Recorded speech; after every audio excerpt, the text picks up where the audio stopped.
Max Whittle at the NFL UK offices. Glad to be joined by Matt Forte, former running back for the Chicago Bears and New York Jets. Matt, how you doing? I'm doing well. What's changed for you since you retired in February?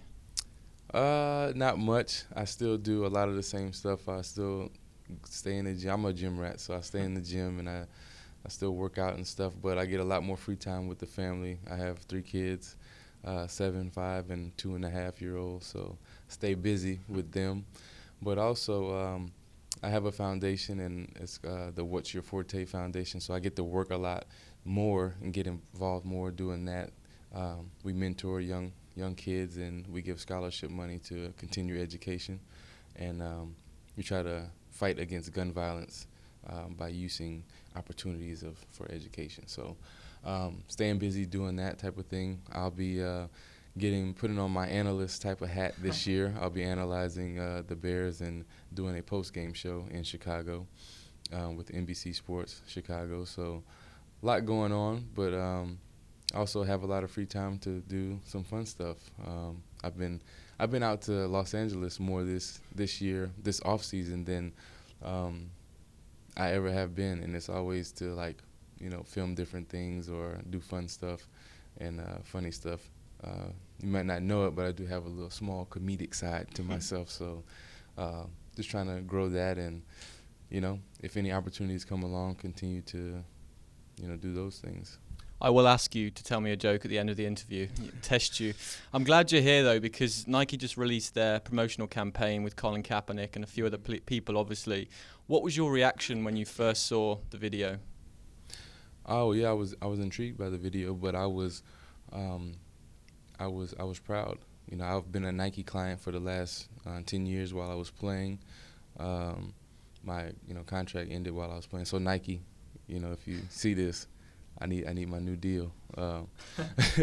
But I was proud that they would step up and use Colin to be the face of a campaign to do some good things. Like I said, I have a foundation to do things in the community, and Colin's been doing that for years, going into the community, trying to get people to know their rights, fighting against injustice. And for them to use him, obviously, with everybody in the flag, the national anthem, and saying that, the protest and this type of thing, but, for them to, a lot of companies, they steer away from that type of thing, but for them to step up and use him in the campaign is a big step forward to show people, we're a big company, yes, and it might be unpopular for whatever reason, but you got to believe in something. And for him, he believed in drawing a light and attention against injustice and police brutality, and it meant sacrificing basically playing football in the National Football League, and he was totally fine with that. And in life, if you want to do something great, most of the times it's going to cause you to sacrifice something. To do something great, it really causes great sacrifice. To be in the NFL, I had to sacrifice a lot of time, having fun with friends, and a lot of things that you might have wanted to do to prepare and to be a professional football player. And so if you want to do something great, just try to make change in America and how people are treated and how people are viewed, the social and economics system, it's going to take great sacrifice. And I respect him for standing on that and being able to be strong enough to not be scared to do it, and to kind of trailblaze and lead the way in drawing a light and attention to some things that need to be changed in America. You mentioned that he's sacrificed his career and now he's suing the NFL. Do you think the owners have blackballed him? I think so, because he is a talented quarterback. A few years back, he was in the Super Bowl and led the team there. There's many quarterbacks in the league that I can point out and say that I believe, at the least, he could be a backup, type of quarterback. Some people say, yeah, he's a running quarterback and you have to change your offense and this type of stuff and that, but there's a few running quarterback type of offenses in the league, and it wouldn't hurt to have a guy like that on your team. I think that because of what he did, and people got the wrong impression that he was protesting the flag or disrespecting America and that type of thing. That wasn't it. He actually talked with a military vet, and he said he actually told him, like, I would kneel, I wouldn't sit down. I would he actually told him what he thought he should do. So when people have their opinions or they're uninformed or whatever it is, they kind of if they don't understand it, a lot of times in life, we're scared of it, or we shy away from it, or we try to beat it down. So I think he definitely, the owners, there was a spot for him on a team somewhere, and with all 32 teams. So with that being said, they have their reasons, and we'll find out what they were. Donald Trump has reacted on Twitter saying Nike is sending a terrible message and it shouldn't be sent. How would you respond to that? I would say, how is that a terrible message? To want to change things for the better. His campaign slogan was "Make America Great Again," and if he's trying to draw attention to injustice and police brutality and trying to make that better for where people's lives are impacted in a positive way, then that's the right message I think you want to send. I think anytime you're trying to do something positive in the community, that's a great message to send. In September last year, you were with the Jets, and you all decided as a team that you would lock arms during the national anthem. I thought you had a great quote. You said, our locker room looks like America, and what you meant by that, all colours, all backgrounds. Do you think that's the best way that this issue can move forward in a positive? So as a team, we talked about it, and there were some people that thought we should kneel, and some people that thought we should do different things, and we all came up with, we thought for the movement to actually move forward, that we should lock arms as a team, showing unity, where you saw black coaches, black players, white players, from all different black backgrounds, all touching and agreeing and locking arms to show unity. And I'm a big believer in what the Bible says, and it says where there's unity, God commands a blessing. And so in order for us to have unity and for some things to move forward, we felt like to show some unity among, just especially with our team, that it would relay a good message across America. Like, not only are we football players and that we're teammates, but we're friends off the field, and we care about each other's families. We're not just co-workers. And so we felt that was showing the right message, and I think it's important to use that platform to give off the right message. And when you do something like that personally and you talk about this issue in the public domain, what sort of reactions do you get on social media? Social media, you get a lot of different reactions. Some people, they understand it. Some people, they don't even read into it. They just see what your side is, and they take their side. And social media, everybody, as you know, probably everybody's a tough guy on social media, so they can, say whatever they want. But public reaction in person is different. People, everybody has different opinions, and I think the problem today is when someone has an opinion that doesn't agree with theirs, they get hurt about it, or they don't want to be open-minded to listening to somebody else's opinion. I read some of the comments on social media, and I'm open-minded about it, and I hear, I'm like, that's an interesting point that people make, but when I just try to make them see my side of it, or how I view it. And so everybody's not going to agree on everything. Everybody's not going to like you. And if everybody does like you, that means you've been lying to some people. So. But what's the worst thing you've heard, let's say Twitter, for instance? You always hear stuff, on Twitter. It's like the show Mean Tweets. You always get bad stuff on there. People cursing you out, or, calling you bad names and different things. But it's just social media. You don't let it bother you. as long as I'm a person who is doing something, like actively doing something to make things better, no matter what it is, you can't tell me anything about me, what kind of person I am or my character. My actions show. The season's begun, and Michael Bennett of the Philadelphia Eagles, he didn't stand for the entirety of the national anthem against the Falcons in the opening game. What's the perfect or the right agreement that the league can make with the players' union when it comes to the anthem issue? I don't know. I mean, you have the right for peaceful protest, and as long as you're doing that, I think you should be able to do whatever it is you want to do, as long as it's a peaceful protest. That's what the law is, and that's what the amendment says. So, if he wants to do that, I think he can.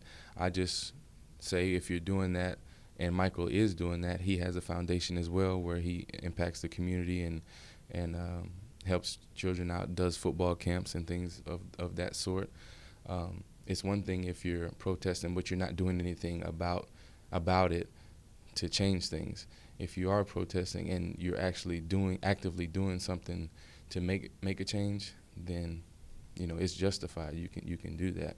So what the NFL can do, I mean, they came out and they said they support Nike and what they did, and they're open to dialogue about what's going on in their campaign. So it looks like the NFL is backing Nike, not just because that's their apparel company, but because they believe that if you're really trying to do something to make a positive impact, why would you be against that?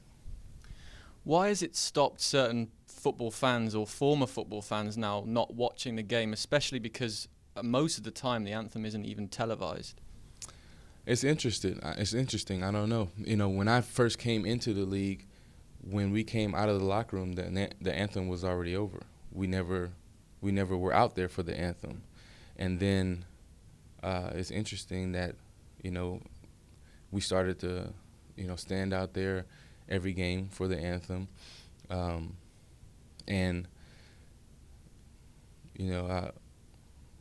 I think fans, they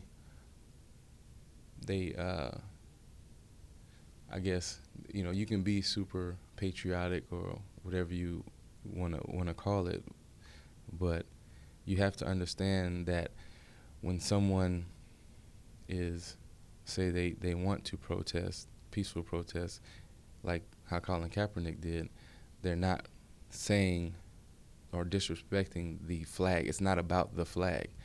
His stage, the platform of the NFL is so huge, he wanted to use that in a way where I can draw attention to changing some things that need to be changed in America, in the judicial system, and in how we treat each other.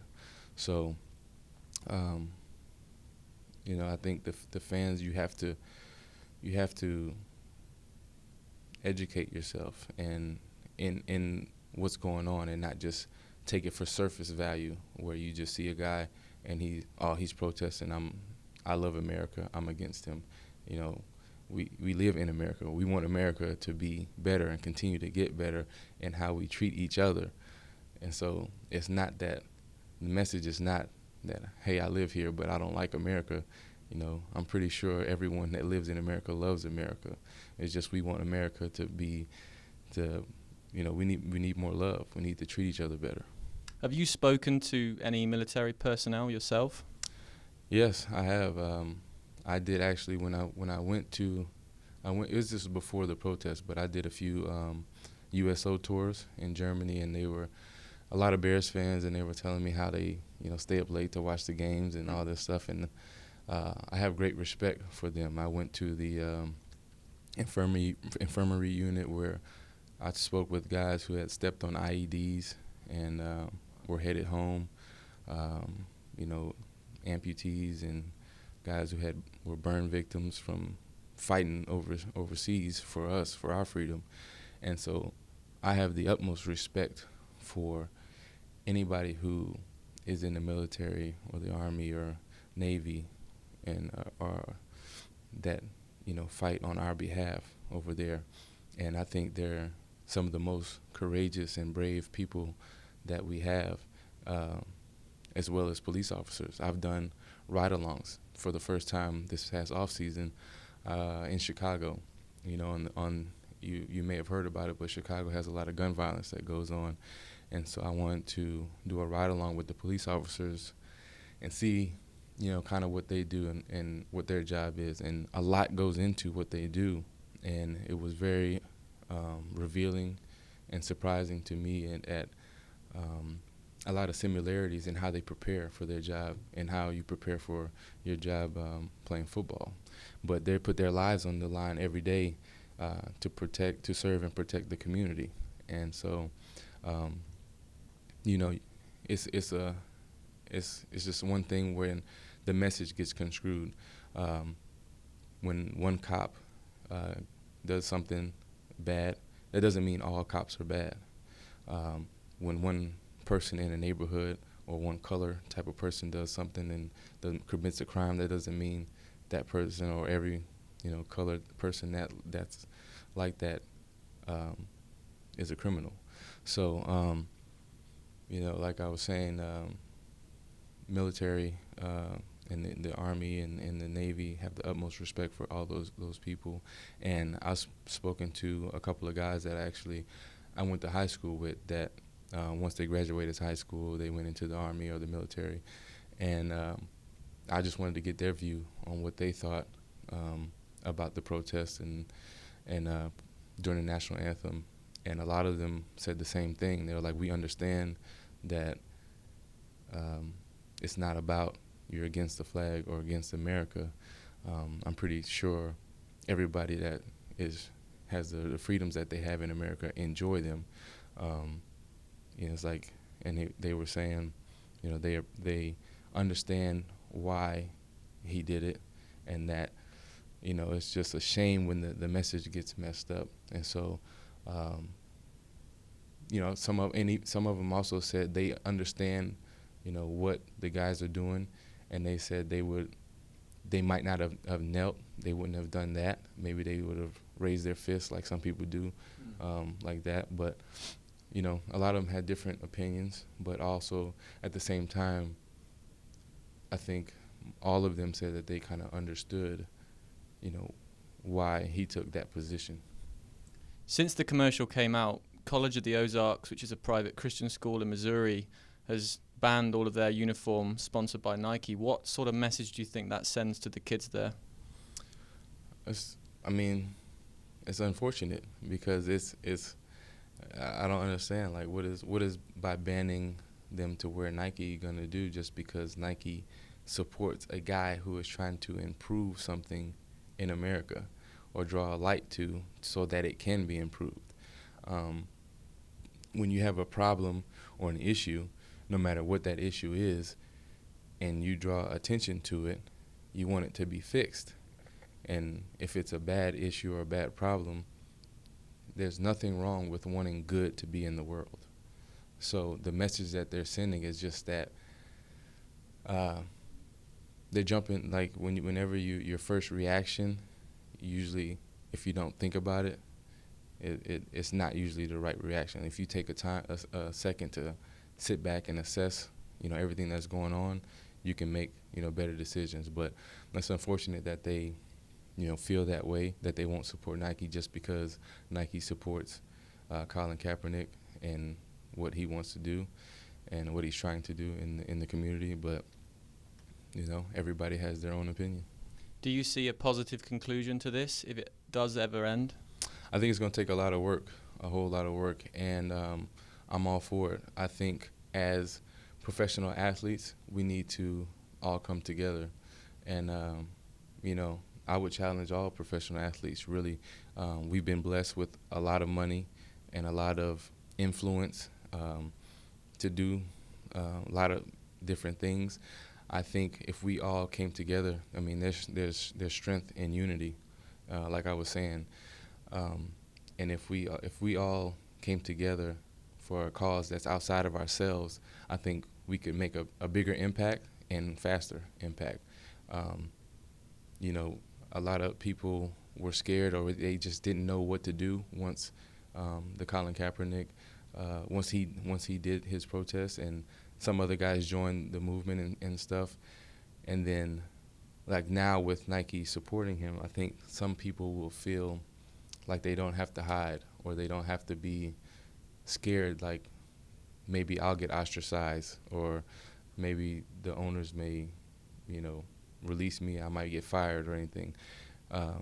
But there's strength in unity, and I think if everybody from across all the leagues, NBA, NFL, NHL, MLB, whatever it is, if we all came together to impact the community, I think we could really provide better opportunities for certain communities that don't have the financial stability or ability to do different things, that don't have the resources to educate their families, or the food that there's food deserts in America that go around where kids can't get healthy food or food that's actually